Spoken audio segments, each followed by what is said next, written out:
டிவிக்கே ஒரு தூய சக்தி. நிஜமாவே தூய சக்தி தான். டிஎம்கேல சட்டம் ஒழுங்கு சரியில்லை, பெண்களுக்கு பாதுகாப்பு இல்லை, வளர்ச்சியே இல்லை.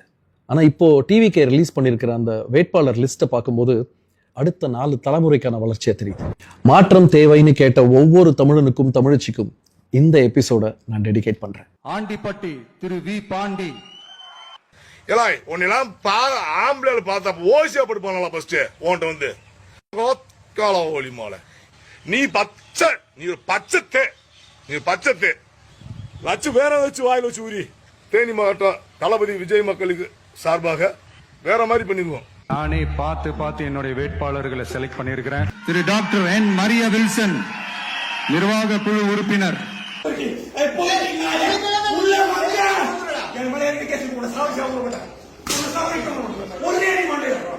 K1 குற்றவாளில மரிய வில்சன் நம்பர் 1. நம்பர் 1.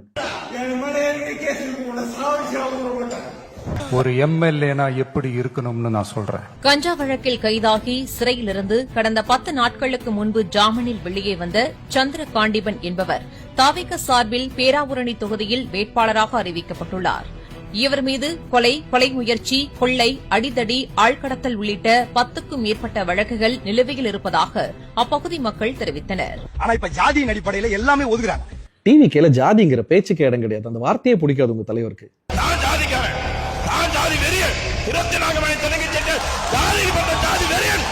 கம்பம் திரு PLA ஜெகநாத் மிஸ்ரா. பூந்தமல்லி தனி தொகுதி திரு R பிரகாசம். தமிழக வெற்றி கழகத்தில் மகளிர் அணி நிர்வாகியாக இருக்கிறேன். ஒரு பெண்ணை எந்த அளவுலாம் டார்ச்சர் பண்ணுமோ அப்படிலாம் அவர் பண்ணுறாரு. அவர் தகாத இடத்துலலாம் டச் பண்ணாத எவிடன்ஸும் இருக்குது. அவர் பேர் பிரகாசம். இப்போ வேட்பாளராக வேற அவர் அறிவிச்சிருக்கிறாங்க.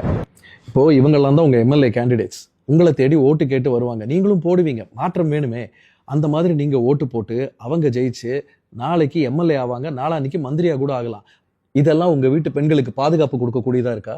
ஆனஸ்டா இங்கிருந்து சொல்லுங்க. நாளைக்கு உங்க குழந்தைங்க வாழ போற, படிக்க போற, விளையாட போற, பொழப்பு நடத்த போற ஒரு சமுதாயத்தையும் சூழ்நிலைகளையும் உருவாக்க போற மாற்றம், தமிழ்நாட்டுக்கு மாற்றம் வேணும்னு நினைக்கிறவங்க தயவு செய்து எவ்வளவு முடியுமோ அவ்வளவு தூரத்துக்கு இந்த எபிசோட ஷேர் பண்ணுங்க. அப்பதான் நீங்க தேடுற இந்த மாற்றம் உங்களை தேடி வரும்.